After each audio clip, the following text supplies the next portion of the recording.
राया ओम नमो हनुमते रुद्रावताराय शत्रु संहारणाय सर्व रोग हाराय सर्व करणाय रामदूताय स्वाहा कृष्णाय वासुदेवाय हरी परमात्मने प्रणतात्लिश नाशाय गोविंदाय नमो नमः।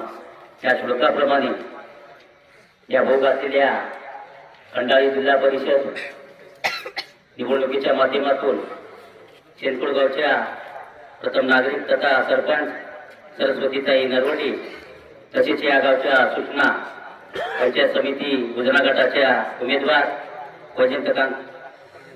वैजकांता देवकत्ते या दोन उमेदवार आपल्या समोर आहेत।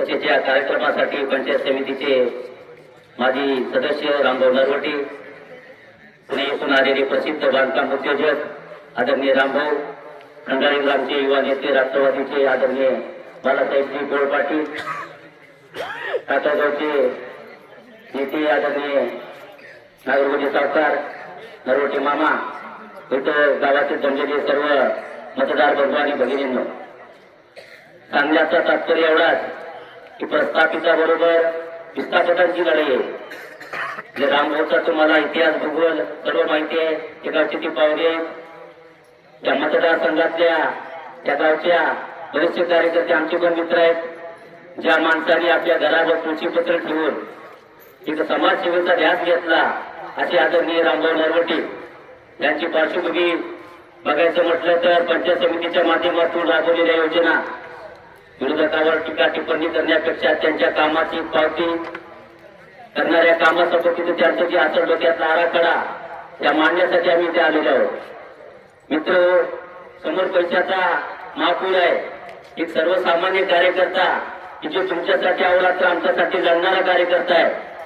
कधी बी तुम्ही रात्री अपरात्री या माणसाला जर कधी आवाज दिला पण त्या कामासाठी, शासकीय कामासाठी, मित्र, या महाराष्ट्राचे मुख्यमंत्री आदरणीय विलासरावजी देशमुख कधी सांगायचे की पंगत कोणाची असो पण वाढणारा आपला असायला पाहिजे।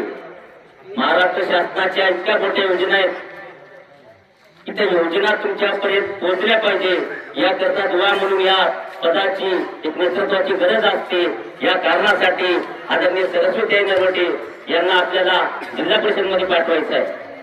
कुठल्याही कामाचा विषय असेल, महिला सक्षमीकरण असेल, महिलांच्या माध्यमातून बचत गटाचा कार्यक्रम असेल, त्या महिलांना मिळणारा रोजगार, त्याच्यातून उपलब्धता आणि होणाऱ्या तुमच्या या बचत गटाच्या माध्यमातून सक्षमीकरण, हे महिलांसाठी हे पूर्ण वेळ 24 तास हा कामाचा माणूस आहे।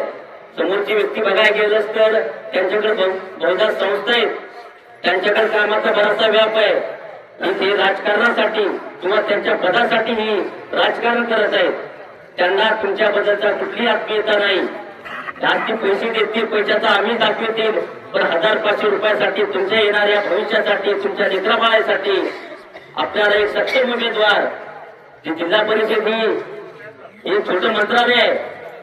आपल्या जे गरजा असतात ग्रामीण भागातल्या, त्या मंत्रालयाच्या ऐवजी जिल्हा परिषद पंचायत समितीच्या माध्यमातून विस्तारल्या जातात। त्याकरिता आपल्या हक्काचा, आपल्या जमीचा आपल्याला व देणारा उमेदवार तिथं असणं गरजेचं आहे। ज्या कधी सांगितलं जातं या उमेदवाराची उमेदवारी नाकारली गेली, मित्र, असा काही भाग नाही। एक तुम्हाला सांगायचं झालं तर श्रीकृष्ण झोपली होती, त्यांच्या पायथ्याला दुर्योधन बसली आणि उशाला अर्जुन बसली। श्रीकृष्ण झोपेत असताना पहिल्यांदा त्यांनी दुर्योधनाकडे पाहिलं, तर दुर्योधनांना विचारलं की बाबा तुम्हाला काय हवं आहे? तर दुर्योधनानं सांगितलं की श्रीकृष्णाला सांगितलं की स्वामी तुमचं आम्हाला सैन्य हवं आहे। श्रीकृष्णानं पूर्ण सैन्य देऊन टाकलं आणि उशाला बसलेल्या अर्जुनाकडे नंतर पाहिलं तर अर्जुनानं सांगितलं की तुमचं सैन्य गेलं हरकत नाही, पण तुम्ही आम्हाला पाहिजे। या श्लोकाप्रमाणे, या विचाराप्रमाणे महाराष्ट्राचे सरकार मंत्री आदरणीय बाबासाहेबजी पाटील हे श्रीकृष्ण बोलून रामभाऊच्या पाठीशी आहे, हे तुम्हाला इतकंच मी सांगू शकतो। आणि त्या सैन्याची काय वाताहत झाली याच्यातून हे महाभारत घडलं। या तालुक्यातून, या मतदारसंघातून हे जे आपण जे रामभाऊला, सरस्वतीताईला मतदान देणार आहात, हे मतदान जिल्हा परिषदेचा अध्यक्ष ठरू शकतं. इतक्यापर्यंत तुमचं मोलाचं मतदान आहे. आणि तुमचा आमचा ओलावर देणारा माणूस, सर्वसामान्याचा माणूस, या माणसाचा इतिहास भूगोल मी तुम्हाला पहिलेच सांगितलं. इतिहास माहितीये, भूगोल आता मित्र तुम्ही माहितीये. हे काही प्रस्थापित माणूस नाही, कुठल्या संस्था नाहीत, कुठला पैसे अद्याचा कुठला बडेजाव नाही, गाड्या देखील गिरायचे. आम्ही मित्र लोक आम्ही पायाला भिंगरी लावून आम्ही बी 3 महिन्यापासून फिरताय. या माणसाला आपला लेख, आपली सून, आपली सूचना या गावची, या सूचना समजून, या पंचायत समितीच्या ताई तुमची कोणीतरी भगिनी समजून येत्या 5 तारखेला जे चिन्ह मिळेल त्या चिन्हावर प्रचंड बहुमताने विजय करावं इतकी मी या ग्रामस्थांना विनंती करतो. इथंच थांबतो. आवाज बहुजनांचा.